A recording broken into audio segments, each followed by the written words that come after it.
आज हम मौर्य काल के बाद लगभग 500 साल के इतिहास को पढ़ेंगे। कितने साल के इतिहास को? यानी बृहद्रथ की जब हत्या हुई पुष्यमित्र शुंग द्वारा, एक नए पूरे साम्राज्यिक पूरे कालखंड का स्थापना हो गई। यानी 184 ईसा पूर्व से लेकर लगभग 300 ईस्वी तक का काल मौर्योत्तर काल के नाम से जाना जाएगा। ठीक है, 184 ईसा पूर्व से यानी मौर्य साम्राज्य के अंत के बाद से लेकर और 300 ईस्वी तक, यानी लगभग मोटे मोटे 500 साल हो गए। इन 500 साल के इतिहास को मौर्योत्तर काल के नाम से जाना गया। तो जैसे हमने मौर्य काल को विभाजित करके पढ़ाई की है, वैसे ही मौर्योत्तर काल को भी खंडित में भागों में बांटेंगे और पढ़ेंगे। ठीक है, तो मौर्य काल के इतिहास को जानने के स्रोत पढ़े थे हमने, ठीक उसी प्रकार से मौर्योत्तर काल के इतिहास को जानने के स्रोत। ठीक है, चलो एक डायग्राम बना लो पहले, उसके बाद हम बताएंगे। अरे यार, अब कल अगर वीडियो देखोगे तो सामने तो होना चाहिए ना। पोस्ट मौर्यन, इसका टाइम पीरियड 184 ईसा पूर्व से लेकर लगभग 300 एडी। कितने साल का इतिहास हो गया? 500 वर्षों का इतिहास। ठीक है, तो पहला इस 500 इतिहास को जानने के स्रोत।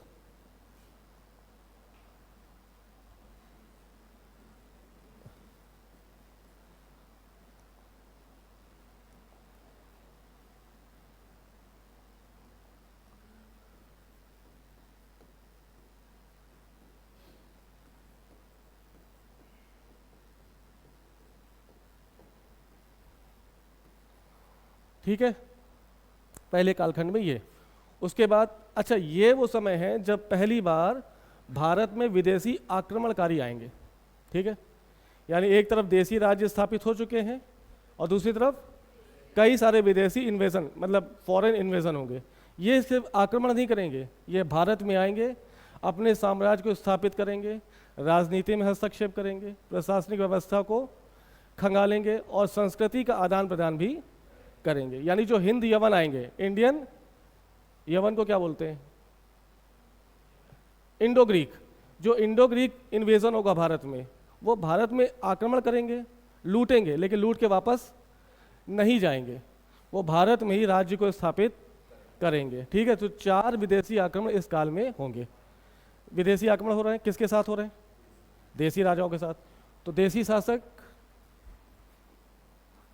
यानी हमें देसी राजाओं का इतिहास भी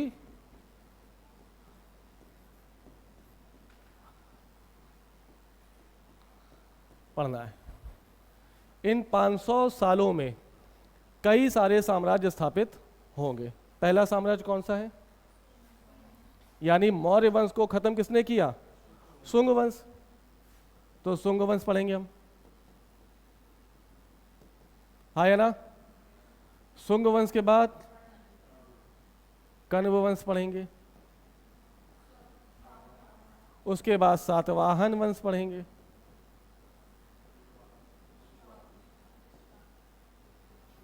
फिर इक्ष्वाकु पढ़ेंगे,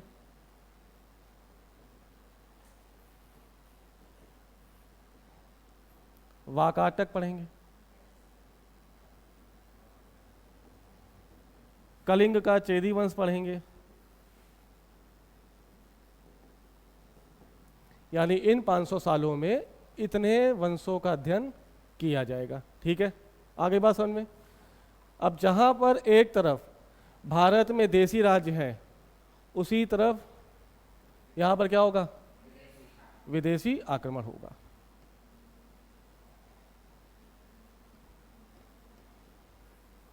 तो पहला विदेशी आक्रमण, ठीक है, हिंद यवन आक्रमण। ठीक है, इंडो ग्रीक।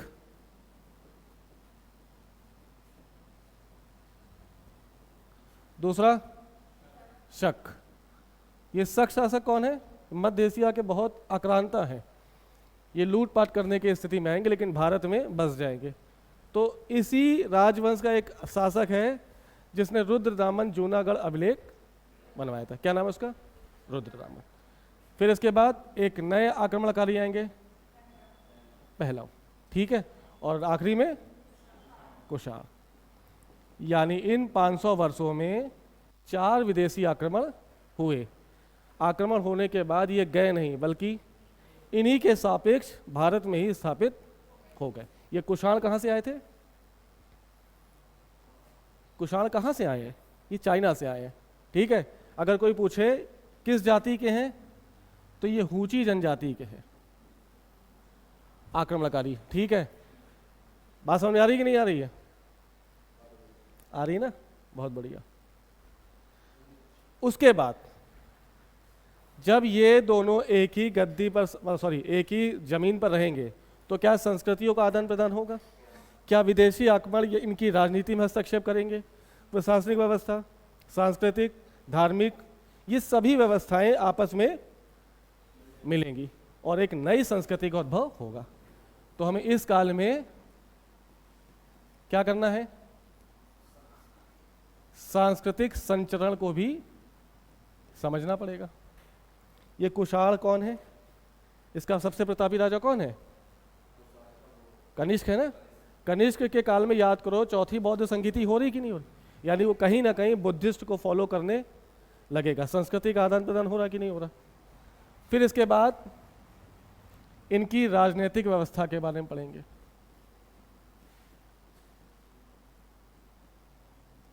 हाँ या ना? फिर उसके बाद इनके अर्थव्यवस्था के बारे में पढ़ेंगे। फिर सामाजिक और सांस्कृतिक इतिहास के बारे में पढ़ेंगे। हाँ ठीक है, सामाजिक और प्रशासनिक इतिहास के बारे में पढ़ेंगे। तो जब इतनी तरीके से पढ़ लोगे तब तुम्हें 500 सालों का इतिहास याद हो पाएगा। आ गई बात समझ में? पक्का? तो पहला ले आते हैं क्या? इतिहास को जानने के स्रोत। आज ये पढ़ेंगे, उसके बाद सुंग वंश पढ़ेंगे, और शायद हो सकता है आज ही क्लास में कण्व वंश भी पढ़ ले। ठीक है, 3 से 4 क्लासेस लगेंगी इतनी चीज़ें पढ़ने में। ओके, ले आए? चलो, तो पहला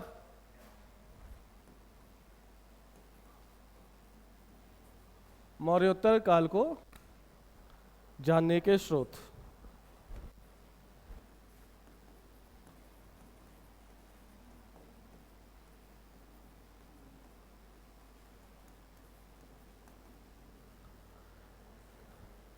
कितने भागों में बांटा? एक देसी साहित्य,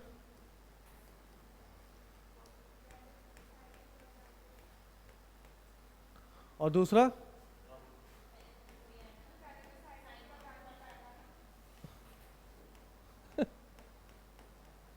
ठीक है भाई, अगर ऐसे पढ़ लो तो क्या दिक्कत है क्या?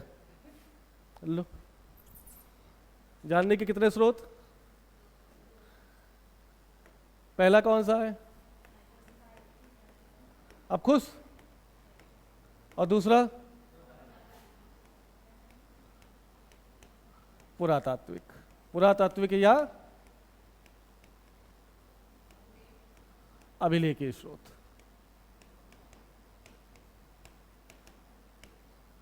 ठीक है ना? बनाते चलो। साहित्यिक स्रोत को भी, तो पहला ऐसे साहित्य जो देसी लोगों ने लिखे, और ऐसे साहित्य जो विदेशी लोगों ने लिखे। आ रही बात समझे? देसी साहित्य को भी 2 भागों में बांट दो। पहला धार्मिक साहित्य, और दूसरा धर्मनिरपेक्ष साहित्य। ठीक है, बनाओ, जल्दी बनाओ। हो गया? तो ऐसे कौन कौन से धार्मिक साहित्य हैं जो हमें मौर्योत्तर काल की जानकारी दे रहे हैं। पहले इसको लेंगे, फिर धर्मनिरपेक्ष, फिर उसके बाद विधि साहित्य। चाहो तो इसमें अभी तोड़ दें या अगले अगले स्लाइड में तोड़ें? अगले में। चलो, तो इतिहास को जानने के साहित्यिक स्रोत।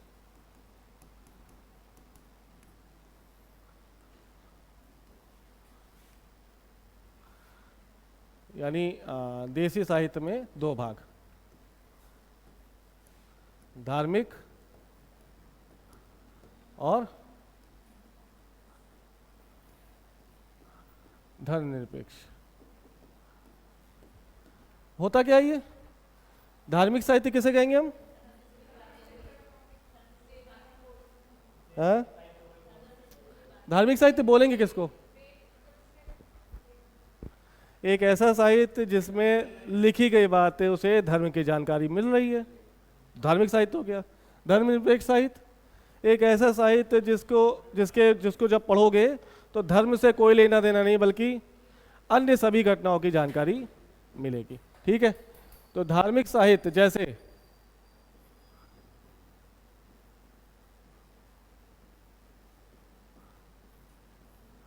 दिव्यावदान, ये किससे संबंधित है? बौद्ध धर्म से। गुड। यानी बौद्ध धर्म का दिव्यावदान मौर्योत्तर काल के शुंग वंश की जानकारी दे रहा है। इसमें पूरी तरह से पूरा विवरण दिया है किसके बारे में?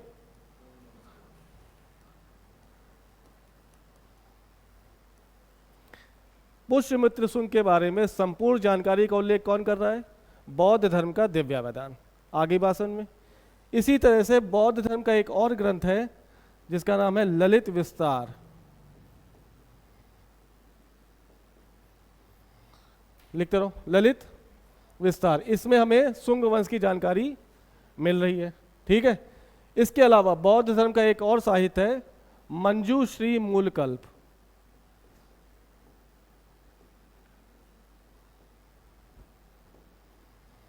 यानी ये तीन ऐसे साहित्य हैं जो बौद्ध धर्म से संबंधित हैं।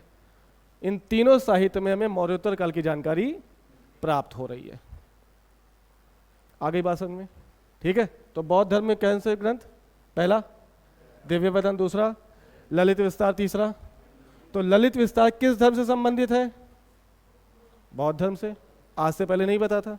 मंजूश्री मूलकल्प बौद्ध धर्म से। इन तीनों ग्रंथों से हमें मौर्योत्तर काल की जानकारी प्राप्त होगी। तो जिस प्रकार से बौद्ध धर्म उसी प्रकार से जैन धर्म नहीं। जैन धर्म का एक साहित्य है जिसका नाम है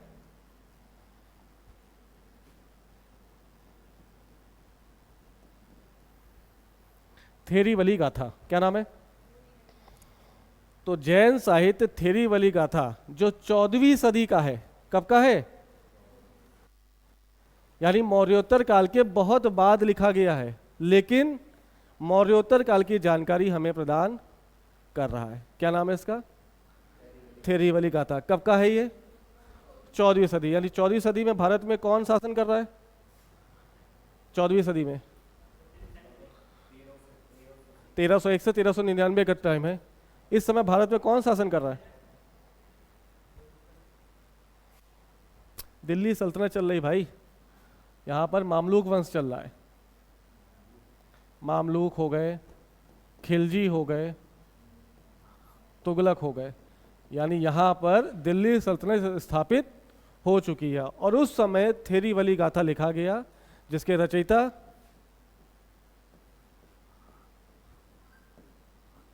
मेरुतुंग है। इन मेरुतुंग ने एक किताब लिखी थेरीवली गाथा। इसमें मौर्योत्तर काल की जानकारी हमें प्राप्त हो रही है। मेरुतुंग। ठीक है, जैन साहित्य बौद्ध साहित्य समझ में आ गए। एक और है,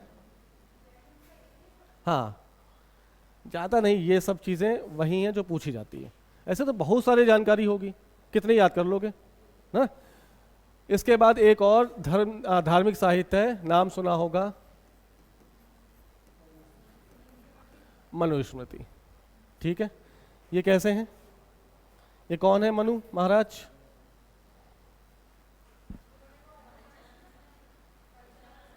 अरे हाँ वो है, वही है। ये भारत के पहले विधिवेत्ता हैं।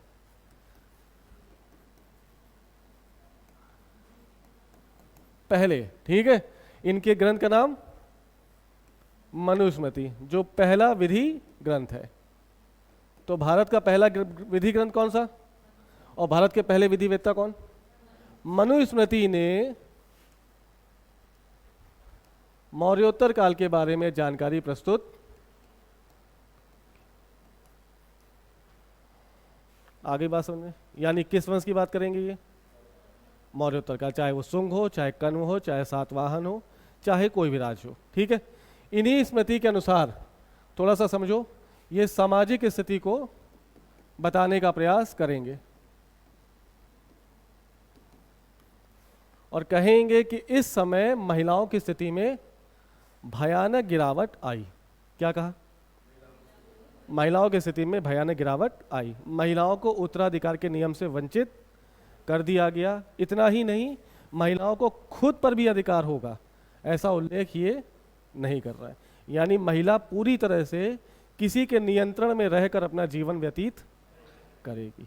यानी जन्म से लेकर उसकी आखिरी सांस तक महिला पर उसका खुद का नियंत्रण नहीं होगा, बल्कि दूसरे द्वारा नियंत्रित रहेगी। यानी सामाजिक स्थिति का अध्ययन करते हुए मनुस्मृति में मनु ने बताया कि जो भारतीय महिलाएं हैं,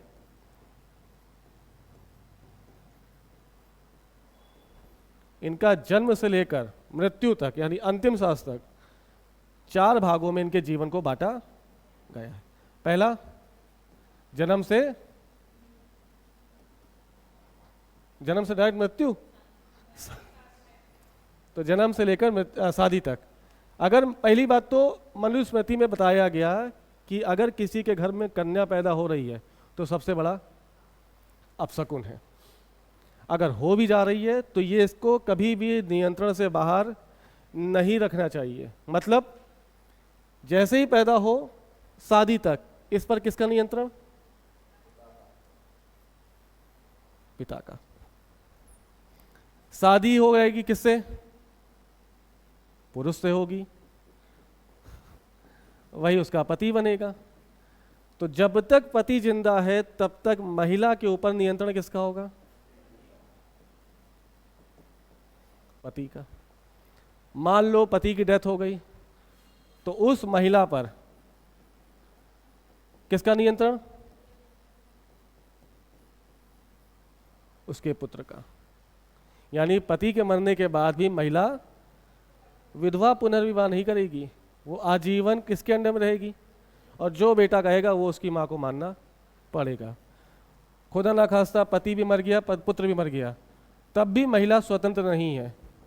महिला इसके अपने ग्रांड सन के अंडर में रहेगी और तब तक जीवन ऐसे ही जीती रहेगी जब तक वो मृत्यु को प्राप्त ना कर ले। आ गई बात समझ में? समझ रहे हो मौर्योत्तर काल की सामाजिक स्थिति में महिलाओं की स्थिति कैसी हो गई? ये वही महिलाएं हैं जब ऋग वैदिक काल में इनको बराबरी का दर्जा दिया जा रहा है। हाँ है ना? सोचो उस समय से लेकर आज ये समय आते आते महिलाओं की स्थिति में निरंतर गिरावट आएगी। ठीक है, अभी बीच बीच में कभी कभी महिलाओं की स्थिति सही होगी, जैसे मौर्य काल पढ़ा हमने, तो मौर्य काल में सोचो महिलाओं की स्थिति कैसी होगी, कैसे होगी? एग्जाम्पल दो। मौर्य काल में महिलाओं की स्थिति दिखाने के लिए एक आध एग्जाम्पल दो। कहां पे तुम्हें दिख रहा है कि महिलाओं की स्थिति अच्छी है? हा? और अरे संघमित्रा कौन है?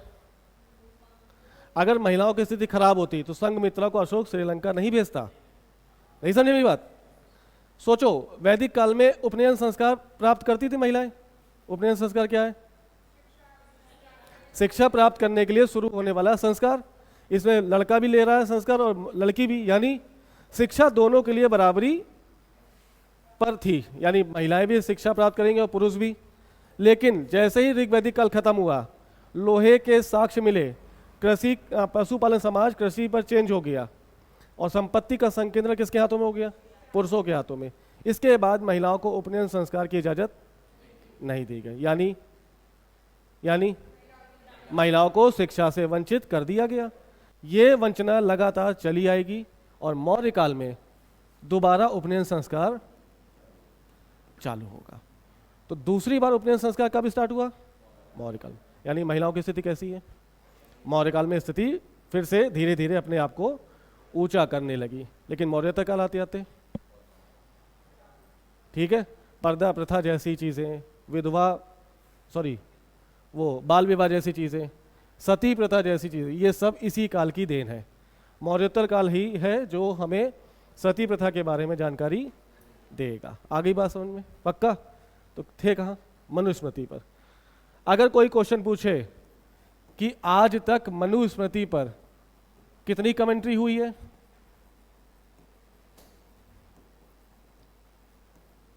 यानी मनुस्मृति पर किसी विद्वान द्वारा टिप्पणी की जानी, उस पर भाष्य लिखा जाना, क्या हो गया? कोई दिक्कत? क्या हो गया? क्यों?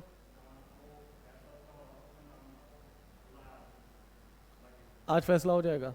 पक्का? तुम्हारा नाम? पक्का? सबके कट जाएंगे? इसीलिए डिस्टर्ब थे क्या? तो तुम जा रहे हो कि वो भी जा रही है? तुम्हारा नाम भी है क्या? तुम लड़की का नाम क्यों होगा? हाँ जाओ जाओ, आज मामला सुलटा के आओ। डिस्टर्बेंस खराब चीज़ है। देखो मनुस्मृति ने मतलब मनु की क्या हो गया? आ जाओ। मनुस्मृति पर बार बार टीका लिखी गई। टीका मतलब इन्हीं की किताब पर बार बार कमेंट किया गया। तो आज तक मनुस्मृति पर कितने कमेंट हुए? तो 4 विद्वानों ने मनुस्मृति पर भाष्य लिखा। ये रट लेना। कितनी बार रट लेना? ये पूछा जाता है। पहला, मनुस्मृति पर टीका करने वाले आदमी का नाम गोविंद, यानी गोविंद ने पहली बार मनुस्मृति पर कमेंट्री की। दूसरे,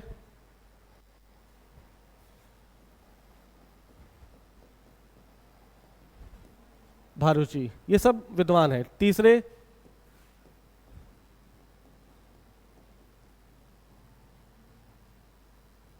मेघा तिथि, और चौथे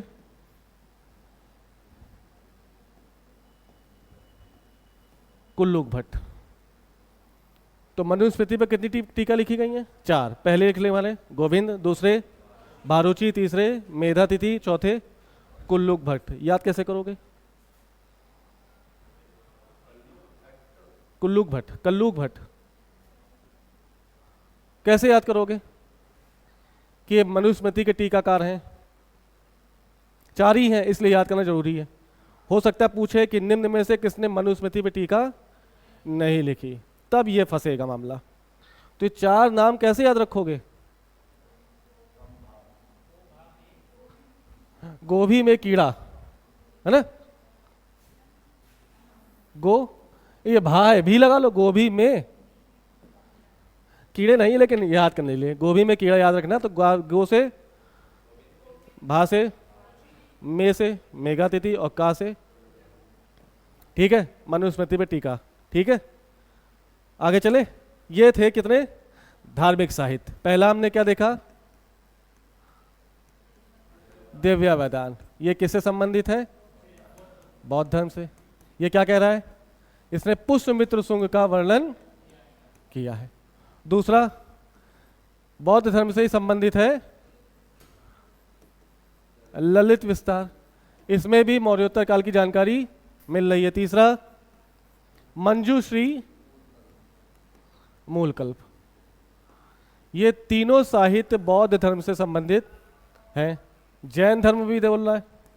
जैन धर्म का एक साहित्य है जिसका नाम है थेरीवली गाथा, जो कि 14वीं शताब्दी में लिखा गया है ना। इसके रचयिता मेरुतुंग। ठीक इसी प्रकार एक और है मनुस्मृति, ये भी मौर्योत्तर काल की जानकारी दे रहा है। इसके साथ साथ एक और है बौद्ध धर्म से संबंधित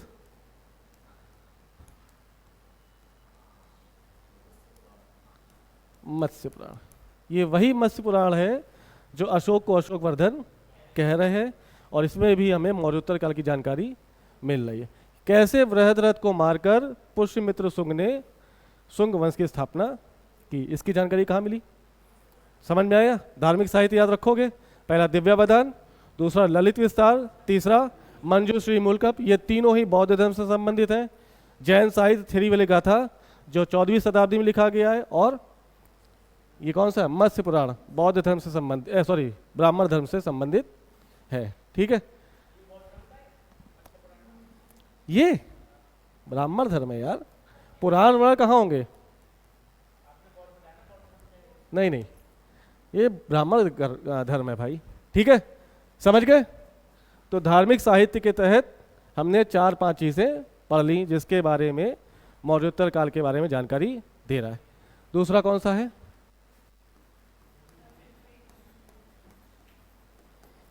धर्मनिरपेक्ष साहित्य। तो इसमें देने वाली जानकारी कौन सी है, पहले लिखो।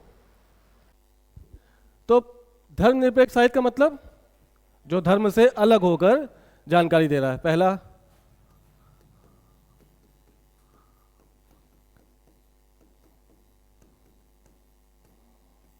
मालविका अग्निमित्रम, ये किसकी किताब है? पढ़ा होगा हाई स्कूल 10th में। नहीं, अरे मुद्रा राक्षस खुद एक किताब भाई। किसकी है? कालिदास।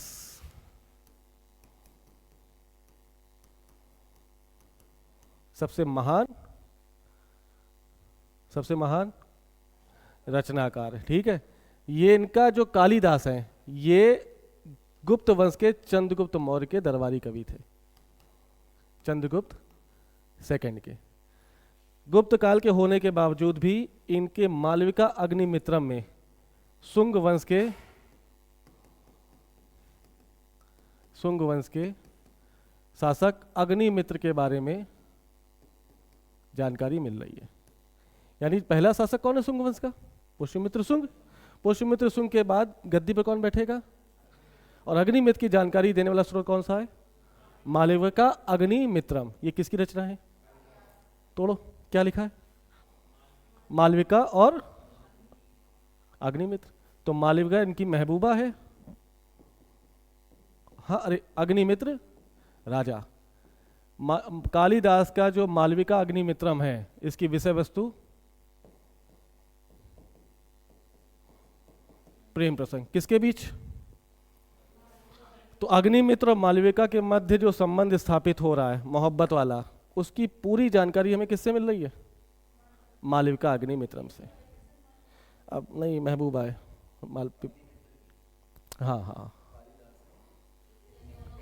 हाँ, इनके प्रेम प्रसंग पे वो किताब लिख डाली। ठीक है, तो पहला धर्मनिरपेक्ष साहित्य कौन सा है? ये किसकी बात? ये धर्मनिरपेक्ष है कि नहीं है? किसकी बात कर रहा है? ये मोहब्बत की बात कर रहा है ना, तो धर्म की बात नहीं कर रहा। दूसरा समझो, एक किताब है हर्षचरित। ये किसकी है? बाणभट्ट। इसके रचयिता बाणभट्ट। हर्षचरित बाणभट्ट किसके दरबार में थे? हर्षवर्धन के दरबार में। हर्षवर्धन के दरबार में रहने के बाद इन्होंने मौर्योत्तर काल की जानकारी दी। हर्षवर्धन का टाइम पीरियड यही है अभी आने वाले में। ठीक है, तो बाणभट्ट, हर्षचरित। इसके साथ साथ एक और है किताब धर्मनिरपेक्ष, पतंजलि। इनकी किताब का नाम बताओ। नहीं, वो तो यार नहीं, वो तो धार्मिक हो गया ना। वो तो क्या अनर्थ कर रहा हो। इसकी किताब महाभाष्य। पतंजलि ने महाभाष्य नामक व्याकरण का ग्रंथ लिखा है। ये किसकी विषय वस्तु क्या है? व्याकरण। ये दूसरी किताब है, मतलब भारत की दूसरी किताब जो व्याकरण ग्रंथ है। कौन सा नाम? पतंजलि की महाभाष्य। पहली कौन सी है? बताया है तुम लोग को, इसी क्लास में चर्चा हुई है। इसी बारे में कुछ बात हो रही थी और मैंने यह बताया था आप लोग को, है ना। पहला व्याकरण ग्रंथ, सॉरी दूसरा व्याकरण ग्रंथ पतंजलि का महाभाष्य है, लेकिन दूसरा है तो पहला कौन होगा? याद करो।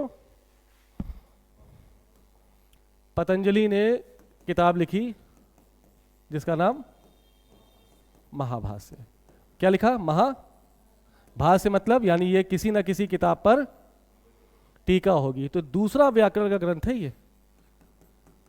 नहीं। किसी किताब पर टीका लिखना, पहले किताब उपस्थित होगी कि नहीं होगी? तो पहला व्याकरण ग्रंथ भारत का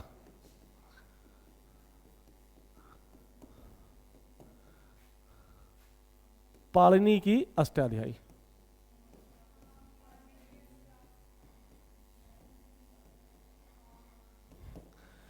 आगे बात समझ में? तो पहली जो व्याकरण ग्रंथ है वो पाणिनिकृत अष्टाध्यायी है। इस पर टीका लिखी है पतंजलि ने महाभाष्य के रूप में, और ये महाभाष्य हमें मौर्योत्तर काल के बारे में जानकारी प्रदान कर रहा है। ठीक है, नेक्स्ट ले आए। तो ये हो गए कितने धार्मिक धर्मनिरपेक्ष कितने हो गए थे? पहला मालविकाग्निमित्रम, दूसरा हर्षचरित, तीसरा पतंजलि, 3 हो गए ना? ठीक है, और अब आ जाओ इसके बाद। हाँ, अब ऐसे कौन से विदेशी हैं जो हमें मौर्योत्तर काल के बारे में जानकारी प्रदान कर रहे हैं? इसके बाद साहित्यिक स्रोत खत्म होगा। ठीक है, तो विदेशी में पहली कौन सी किताब? ये कौन है? प्लिनी। इनकी किताब का नाम बताओ। Natural Historica. गुड। इनकी किताब का नाम नेचुरल हिस्टोरिका। ठीक है, ये अपनी किताब में, ये किताब लिखी कब? सोचो ये टाइम पीरियड किसका है? रिलेट करो। काहे के लिए हर्षवर्धन रहेंगे? कनिष्क। 72 एडी में कौन है जो चौथी बौद्ध संगीति करा रहा है? तो कनिष्क समय, यानी कनिष्क मतलब कुषाण वंश। कुषाण वंश मतलब मौर्योत्तर काल। यानी जानकारी मिल रही कि नहीं मिल रही? नेचुरल हिस्टोरिका में प्लिनी ने मौर्योत्तर काल के बारे में बताया। तो पहला विदेशी साहित्य सामने आ गया। दूसरा एक है पेरिप्लस ऑफ द इरेथियन सी।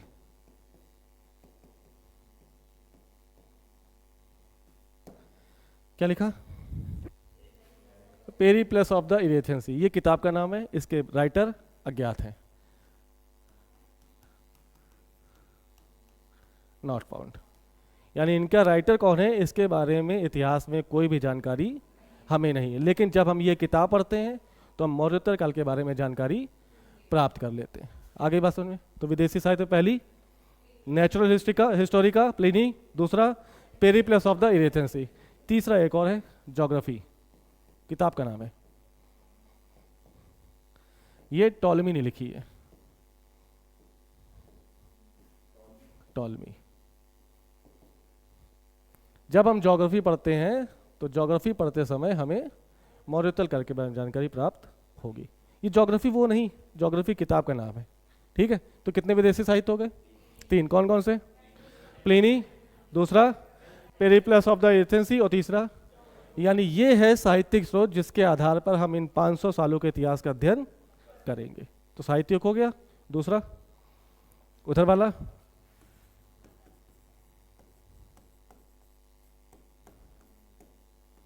अभिलेखीय साक्ष्य, हाँ है ना? तो अभिलेखीय साक्ष्य में किसकी बात करेंगे हम? कई सारे अभिलेखों की। पहला ले आओ,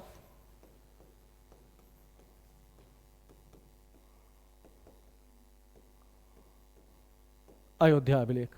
ठीक है, दूसरा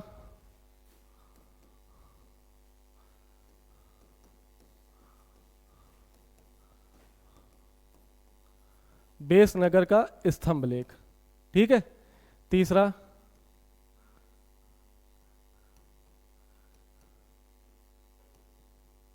नाना घाट अभिलेख। नाना घाट अभिलेख। ठीक है, चौथा नासिक अभिलेख, और पांचवा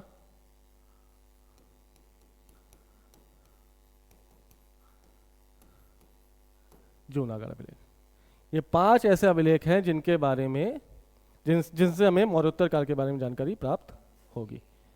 तो अयोध्या अभिलेख के बारे में थोड़ा जानो। जी हाँ, इसके जो जिसने लिखा है अभिलेख उसका नाम है धंगदेव। ये धंगदेव है कौन? ये मैच कराने को पूछे जाते हैं, एक तरफ अभिलेख लिखेंगे, एक तरफ अभिलेख के लिखने वालों के नाम। तो अयोध्या अभिलेख किसने लिखा? धंगदेव। ये धंगदेव पुष्यमित्र शुंग का, किसका?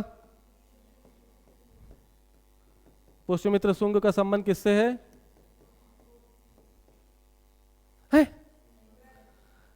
शुंग वंश से संबंधित है यार, हद है। पुष्यमित्र शुंग का अयोध्या का राज्यपाल है ये।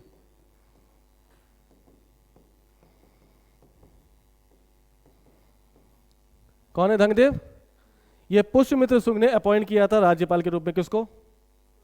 धंगदेव को। कहां पर? और वो क्या लिखवा रहा है? एक अभिलेख। किसकी बात करेगा?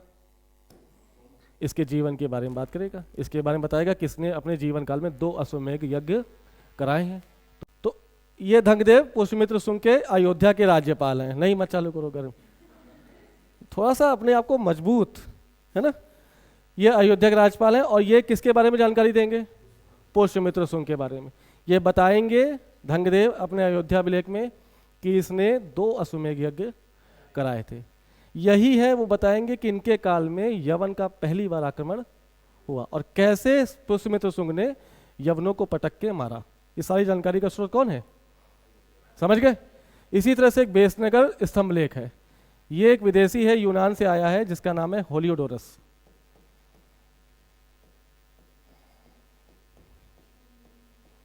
ये लिखेगा अभिलेख।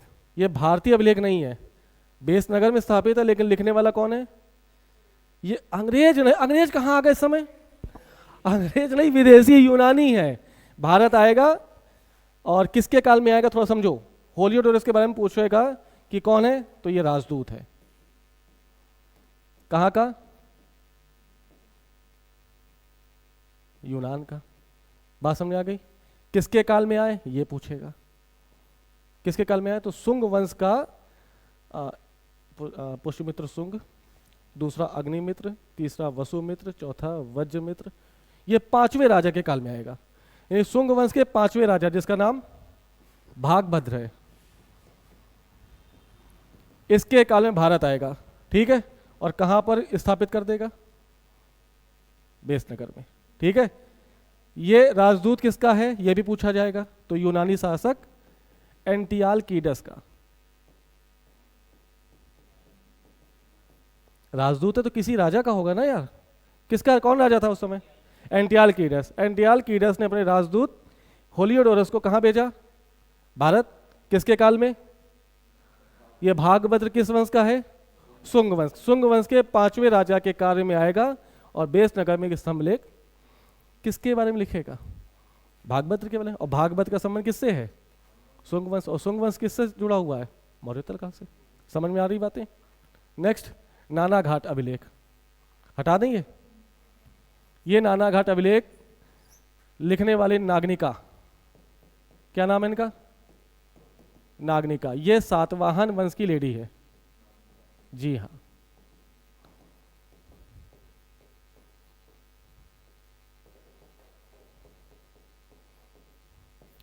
यानी अपने वंश के बारे में जानकारी देगी। कौन है नागनिका? नाना घाट अभिलेख को लिखने वाली सातवाहन वंश की शासिका। ठीक इसी प्रकार से एक नासिक अभिलेख है, इसको लिखने वाली गौतमी बलश्री है। कौन है ये? गौतमी बलश्री सातवाहन वंश, जब पढ़ेंगे अभी, तो गौतमी पुत्र सातकर्णी की मम्मी है।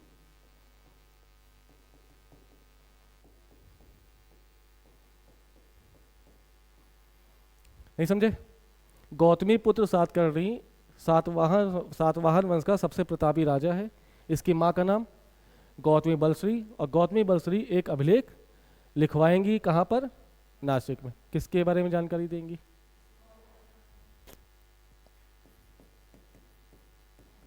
सातवाहन। और सातवाहन वंश का संबंध किससे है? मौर्योत्तर काल से। आ रही बात समझे? नेक्स्ट, बहुत चर्चा हो चुकी है, कौन है इसके? रुद्रतामन। संबंध किसका है? कौन सा शासक है ये?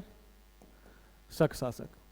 और शकों का इतिहास, यानी ये विदेशी है ना जो आक्रमण करेगा। यवन, हिंद यवन के बाद कौन आएंगे? शक आएंगे, और शक में रुद्रतामन। ये क्या लिखेगा? जूनागढ़। किसकी जानकारी देगा? शक वंश। शक वंश की जानकारी देगा। यही वो जूनागढ़ अभिलेख है जहां पर सुदर्शन झील का विस्तृत वर्णन हुआ है। अपने वंश के बारे में बताएगा। भारत में स्थापित होगा? नहीं, भारत का काय, विदेशी है। अरे पहला आक्रमण कब होगा? हिंद यवन पुष्यमित्र शुंग के काल में। फिर शक आएंगे। शक का तीसरा राजा है रुद्रतामन। भारत में रहेगा, भारत की प्रशासनिक व्यवस्था को देखेगा, अभिलेख लिख पाएगा, सुदर्शन झील का पुनर्निर्माण भी करवाएगा। आया ना? शक कहाँ के? मध्य एशिया के हैं। सबसे खतरनाक वो है शकों की। ये शक मध्य एशिया के सबसे खतरनाक आक्रांता हैं। शक शक शक बोलेंगे। आगे बात समझ में? तो क्या क्या देखा हमने? मौर्योत्तर काल को जानने के स्रोत। स्रोत में मतलब एक साहित्यिक स्रोत, दूसरा पुरातात्विक स्रोत। साहित्यिक स्रोत में देसी भी है हमारे पास और विदेशी भी है। देसी साहित्य में धार्मिक साहित्य भी और धर्मनिरपेक्ष भी। विदेशी में अलग अलग चीज़ें। तो धार्मिक साहित्य में हमने क्या पढ़ा? पहला दिव्यावधान देखा, ये बौद्ध धर्म से संबंधित है। दूसरा ललित विस्तार देखा। तीसरा मंजूश्री मूलकब देखा। ये तीनों ग्रंथ बौद्धों से संबंधित हैं और मौर्योत्तर काल की जानकारी हमें दे रहे हैं। फिर जैन धर्म थेरीवली गाथा जो 14वीं शताब्दी में लिखा गया है, जिसके रचयिता मेरुतुंग हैं, ये भी हमें मौर्योत्तर काल के बारे में बता रहे हैं। फिर मनुस्मृति। मनुस्मृति में क्या बताया गया? मौर्योत्तरकालीन सामाजिक स्थिति का वर्णन किया गया है। ठीक है। चौथा मत्स्य पुराण जो ब्राह्मण ग्रंथ है, इसमें भी मौर्योत्तर काल के बारे में जानकारी मिल रही है। बताएंगे कि बृहद्रथ को कैसे पुष्यमित्र शुंग ने मारा और एक नए वंश की स्थापना कर दी। ठीक इसी प्रकार धर्मनिरपेक्ष साहित्य भी हमारे पास है, जैसे मालविका अग्निमित्रम। ये किसकी द्वारा रचित रचना है? कालिदास की। कालिदास ने इस अपनी किताब में मालविका और अग्निमित्र की प्रेम प्रसंग की चर्चा की है। अग्निमित्र है कौन? तो ये अग्निमित्र पुष्यमित्र शुंग का लड़का है जो दूसरा शासक है। ठीक है, इसके बारे में चर्चा की गई है। तीसरा क्या देखा था हमने? हर्षचरित। ये किसकी किताब है? ये बाणभट्ट की किताब है। ये हर्षचरित यानी बाणभट्ट हर्षवर्धन के दरबारी कवि थे और इसके बारे में पूरी चर्चा हमें मिलेगी। फिर हमने क्या देखा था? पतंजलि का महाभाष्य। महाभाष्य में भी पुष्यमित्र शुंग के बारे में काफ़ी व्यापक वर्णन मिला है। ठीक है। ठीक इसी प्रकार से हम विदेशी साहित्य को भी देखेंगे। और क्या देखा उसमें? पहला देखा प्लिनी की नेचुरल हिस्टोरिका जो 77 एडी की लिखी गई है। 77 एडी मतलब ये कनिष्क के समय काल की किताब है। किसकी जानकारी देगा? कुषाण वंश की। फिर दूसरी the Periplus of the Erythraean Sea. Periplus of the Erythraean Sea ये कब लिखा गया? 80 एडी मतलब कुषाण काल, यानी कुषाण वंश की जानकारी हमें मिलेगी। फिर ज्योग्राफी किसकी किताब है? टॉलेमी। ये कब लिखी गई?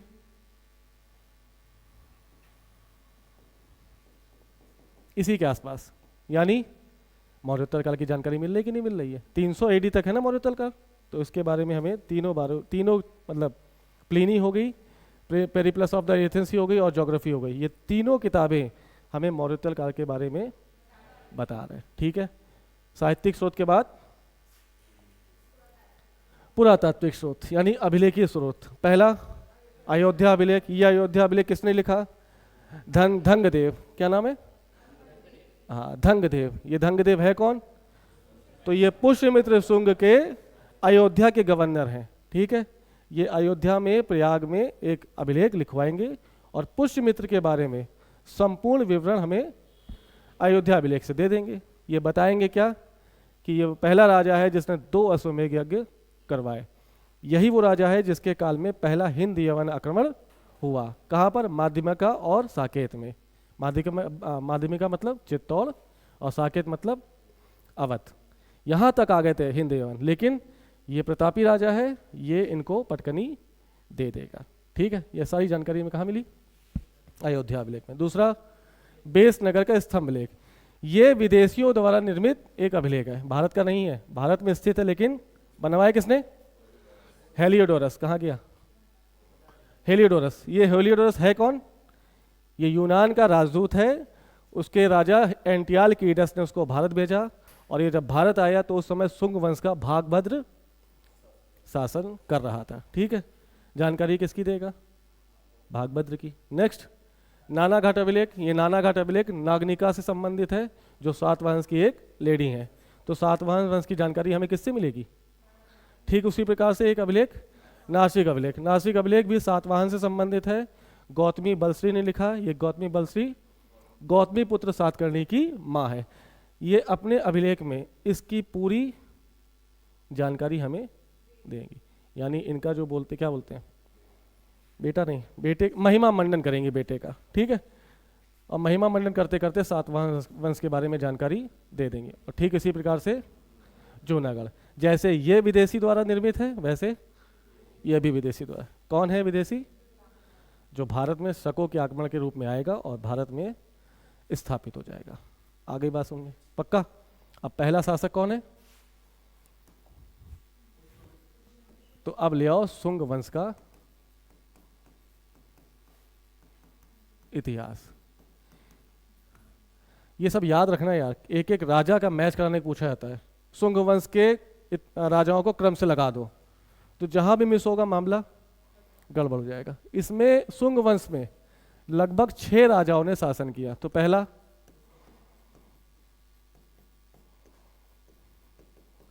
पुष्यमित्र शुंग, उसके बाद उसका बेटा जिसका नाम अभी कालिदास के अभिज्ञान मालविका अग्निमित्रम में दिया। ठीक, तीसरा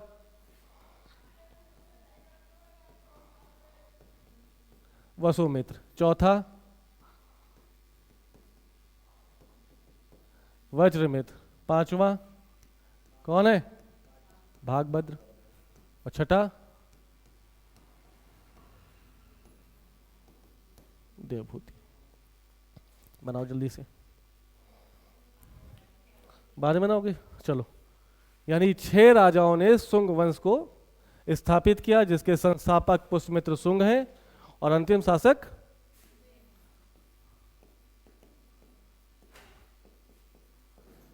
शासक देवभूति। देवभूमि नहीं। आगे बात सुनिए, ये 6 राजाएं आपको याद होने चाहिए।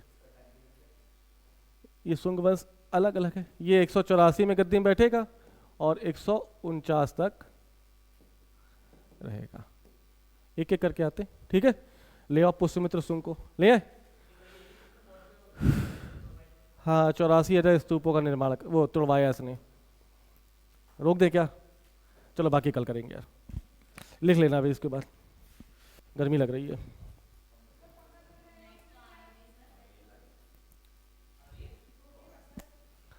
लाइट आ रही है तो चलाओ फिर। अरे हमें लगा लाइट नहीं आ रही यार, हे भगवान, बता दिया करो लाइट आ रही है। यहां से नहीं दिख रहा था लाइट आ रही। क्या नहीं? अब चलाओ, लाइट चलाओ। बाप रे बाप। अच्छा, पढ़ते पढ़ते समय ये सोचा मत को कि हाय भगवान, हाय अल्लाह, भूल जाया करो सब कुछ। पहला ले आए पुष्यमित्र शुंग।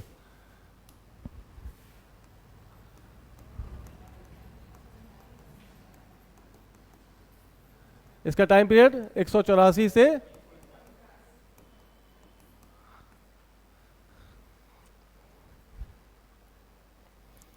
तो इसने किसको मारा? यानी मौर्य वंश के अंतिम शासक बृहद्रथ की हत्या करके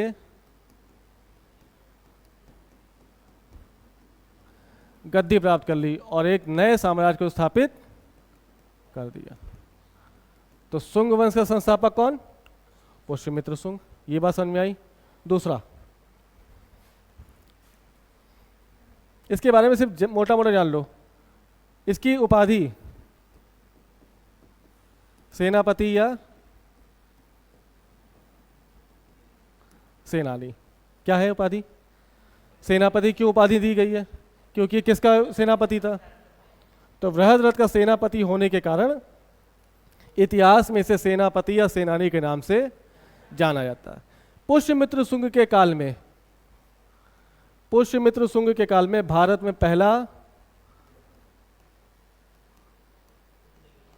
हिंद यवन का आक्रमण हुआ।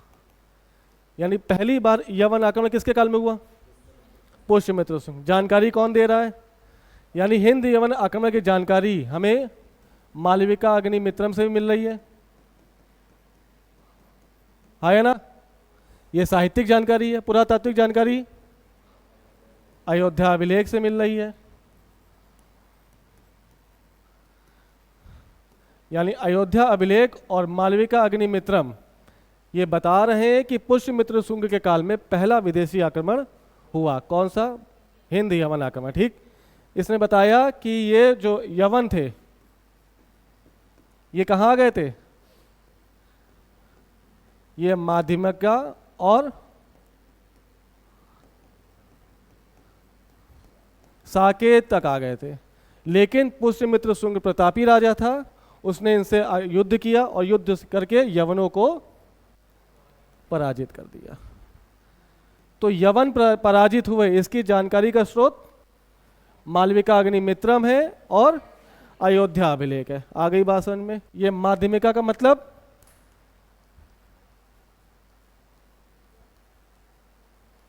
चित्तौड़ है और इस साकेत का मतलब अवध है। यानी ये अवध तक आ गए थे, लेकिन पुष्यमित्र शुंग ने इनको फिर से वापस भगा दिया। दूसरा आक्रमण इसके लड़के के काल में होगा जिसका नाम अग्निमित्र है। वो भी जानकारी कौन देगा? आ रही बात समझ की नहीं आ रही? अभिलेख है तो पूरी जानकारी देगा नहीं है। दूसरी बात, पुष्यमित्र शुंग ने 2 अश्वमेघों का आयोजन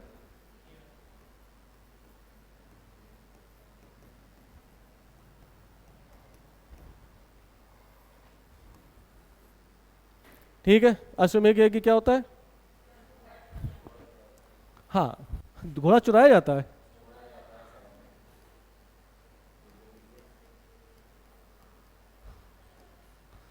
सुनो थोड़ा सा। अश्वमेघ यज्ञ का मतलब जो राजा अश्वमेघ कराएगा वो घोड़ा दौड़ाएगा। घोड़ा जिस क्षेत्र पकड़ा गया उस क्षेत्र के राजा से उसको युद्ध करना पड़ेगा। यानी चुनौती दे रहा वो। अगर नहीं पकड़ा गया तो जहां जहां से घोड़ा घूम के आया वापस, वो पूरा साम्राज्य इसके अंडर में मान लिया जाएगा। अश्वमेघ यज्ञ यदि संपन्न हो गया तो राजा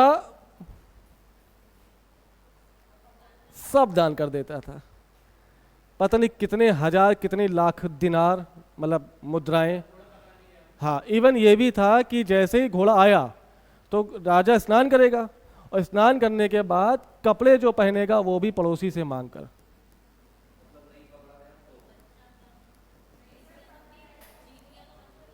सुन लो यार, सुन लो। क्या पूरा साम्राज्य सुनने दे रहा है? अपने साथ जो लेके आ रहा है आयोजन में कि भैया 1 लाख दिनार देंगे, इतने कपड़े बांट देंगे, तो दान के मतलब में वो दान पूरा कर देगा और पड़ोसी से कपड़े मांगकर वापस कहाँ आएगा? अपने दरबार में आएगा। ठीक है। और चक्रवर्ती सम्राट की उपाधि प्राप्त कर लेगा।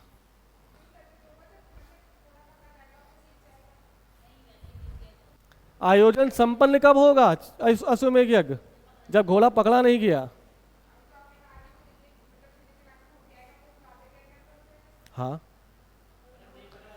हम मान लो अश्वमेघ यज्ञ करवा रहे हैं तो हमने घोड़ा छोड़ा, घोड़ा किसी ने नहीं पकड़ा तो घूम के वापस आएगा मेरे पास। इसका क्या मतलब है? यानी जहां जहां घोड़ा गया है यहां पर सबने मेरी सत्ता को स्वीकार कर लिया। अब हम खुश हो गए तो सब दान दे देंगे, जाओ ले जाओ। हैं? घोड़े को पकड़ने का मतलब है आपने चुनौती दे दी हमको, अगले ही दिन घोड़ा छुड़ाने हम आएंगे सेना लेकर। अब या तो तुम जीतो या हम जीते। तुम जीते तो तुम अश्वमेघ यज्ञ कराओ, हम जीते तो तुमने जो चुनौती दी थी हमने उसको खत्म कर दिया। और यानी एक छत्र राज मेरा ही रहेगा। ठीक है, समझ गए? राजा रामचंद्र ने कराए थे अश्वमेघ यज्ञ। कौन पकड़ा था? हाँ, लवकुश ने पकड़ लिया था। ठीक। तो अश्वमेघ यज्ञ का मतलब 2 बार कराया। इस अश्वमेघ यज्ञ का आयोजन किसने करा? ये पतंजलि ने। पतंजलि यानी किसके दरबार में है? ये सब चीजें याद रखना। पतंजलि कौन है? महाभाष्य के रचनाकार और पुष्यमित्र शुंग के दरबारी इतिहास का दरबारी कवि हैं, और जो इनके दोस्त भी हैं। तो दोनों अश्वमेध यज्ञ कौन कराएगा? पतंजलि। रट लेना, ठीक है। ये पतंजलि का संबंध थोड़ा समझो। ये वर्तमान में इनका जन्म कहाँ हुआ था? वर्तमान में कौन सी जगह है?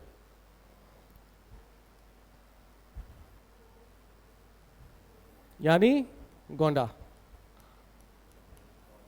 लास्ट ईयर या इसके एक साल पहले यूपीपीएससी ने पूछा तुलसीदास का जन्म कहाँ हुआ।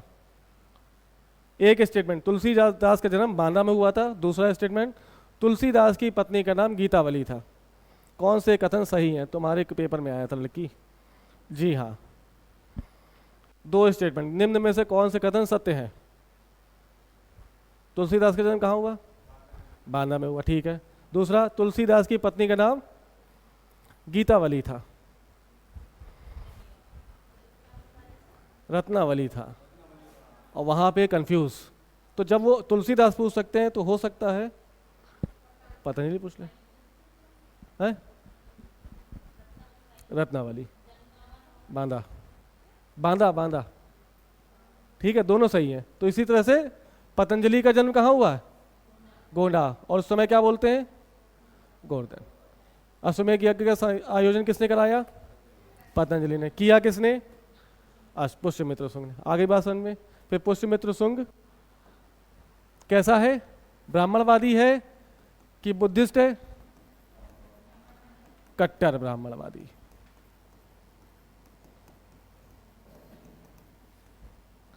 मतलब ये समझ लो, एक कौन सा मत्स्य पुराण, मत्स्य पुराण में ये भी कहा है कि पुष्यमित्र शुंग ने यह घोषणा की थी अपने दरबार में कि यदि मुझे एक बौद्ध भिक्षु का सर ला के दोगे तो मैं उसको 1000 दिनार दूंगा।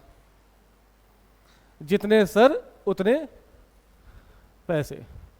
दिव्यावदान, अभी चर्चा हुई है, दिव्यावदान में कहा था कि पुष्यमित्र शुंग ने शपथ ली थी कि मैं अशोक द्वारा निर्मित 84,000 स्तूपों को नष्ट कर दूंगा।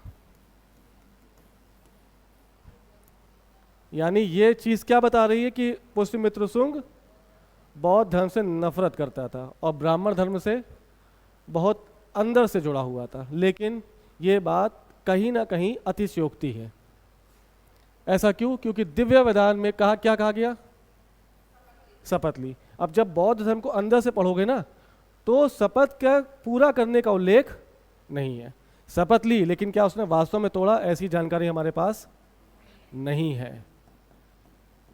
शपथ लेना और शपथ को पूरा करना दोनों में अंतर है ना। तो शपथ लेने का उल्लेख तो दिव्यावदान में है, लेकिन दिव्यावदान में और अंदर जाओगे और पढ़ोगे तो कहीं तोड़ने की जानकारी नहीं मिली है। तो हो सकता है ये अतिशयोक्ति हो, ज़्यादा बढ़ा चढ़ा के बताया गया हो। अतिशयोक्ति मतलब कंट्राडिक्शन, विरोधाभास। क्यों? क्योंकि विरोधाभास ऐसे, अगर पुष्यमित्र शुंग वास्तव में 84,000 स्तूपों को तुड़वाता, क्या काम ने, तो वो सांची के स्तूप का निर्माण नहीं कराता। जी हाँ, सांची के स्तूप अशोक ने बनवाया। अशोक ने जो स्तूप बनवाया था उसके चारों ओर लकड़ी की प्रदक्षिणा पर था। किसका प्रदक्षिणा मतलब समझते हो? अरे मंदिर के चारों चक्कर लगाते हो। प्रदक्षिणा पथ किससे बना हुआ है? लकड़ी से। अगर कनिष्क पुष्यमित्र शुंग इतना ही नफरत करता तो पूरा तोड़वा देता ना। उसने क्या किया? स्तूप के चारों ओर ये लकड़ी वाले प्रदक्षिणा पथ को हटाया और पत्थर का लगवा दिया। तो यदि अगर वो तोड़ ही रहा होता 84 स्तूप तो बनवाता क्यों? और बनवा रहा है तो उसका मतलब वो बौद्ध धर्म से नफरत नहीं करता बल्कि सहिष्णु व्यक्ति है। हाँ है ना? हो सकता है कि वो मौर्य साम्राज्य से कुंठित हो और मौर्य साम्राज्य द्वारा बनाई गई सभी चीज़ों को तोड़ रहा हो। इसका बौद्ध धर्म से ऐसा लेना देना नहीं था। लेकिन अगर क्वेश्चन पूछा जाए कि किसने 84,000 स्तूपों का निर्माण कराया, तो नहीं, तुड़वाया किसने, तो लगा देना। तो अगर पूछा जाए तुड़वाया किसने, तो आप बिना कुछ सोचे समझे लगा दीजिएगा, पुष्यमित्र शुंग। ठीक है, लेकिन अतिशयोक्ति है, हमें यह भी ध्यान रखना है, क्योंकि अगर स्तूप तुड़वाता तो बनवाता नहीं। ठीक है, पक्का। और बौद्ध धर्म के एक बौद्ध भिक्षु के सर काटने पर 1,000, ऐसी से बातें हैं, कहीं प्रूफ नहीं है कि उसने ऐसा किया है। आगे बात समझ में, पक्का।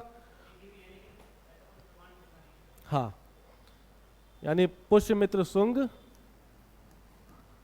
अगर पूछा जाए तो कैसा व्यक्ति है, धार्मिक सहिष्णु है, नो डाउट। ब्राह्मणवादी है, लेकिन उसने अन्य धर्मों को नुकसान नहीं पहुंचाया। दिव्या वेदान में उल्लेख है, लेकिन दिव्या वेदान पूरी तरह से प्रूफ नहीं कर पाया कि उसने वास्तव में 84,000 स्तूप तोड़वाए। आ गई बात समझ में, पक्का। बाकी कल करेंगे। ये पुष्यमित्र शुंग, जिनका टाइम पीरियड, इसके बाद कौन आएगा, अग्निमित्र। अग्निमित्र कौन है, इसका लड़का है। ज़्यादा जानकारी नहीं है किसी के बारे में, क्योंकि पुष्यमित्र शुंग के बाद आने वाले सभी राजा कमज़ोर थे। हिंद यौन आक्रमण होगा और शुंग वंश धीरे धीरे कमज़ोर होता जाएगा, और देवभूति तक आते आते शुंग वंश खत्म, और उसके स्थान पर कौन आएगा, कण्व वंश। कौन है इसके संस्थापक, कौन है कण्व वंश के, वासुदेव। थोड़ा सा रुको। यानी हमें कितने साम्राज्य के बारे में पढ़ना है, एक सेकंड रुक जाओ। पहला साम्राज्य है ना, जिसके संस्थापक कौन है, दूसरा संस्थापक, तीसरा सातवाहन, संस्थापक शिमुख, चौथा वाकाटक,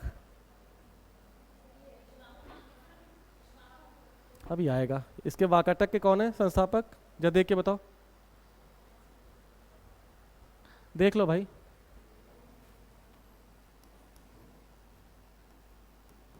इक्ष्वाकु, फिर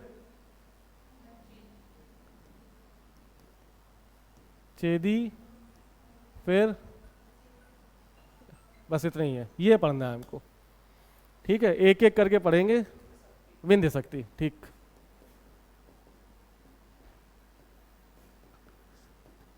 चेदी के महामेघ वाहन,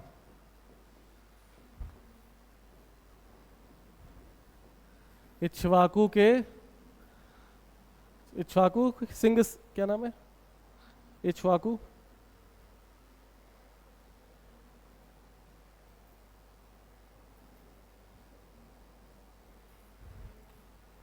इक्ष्वाकु के संस्थापक कौन है भाई, हाँ देख लो।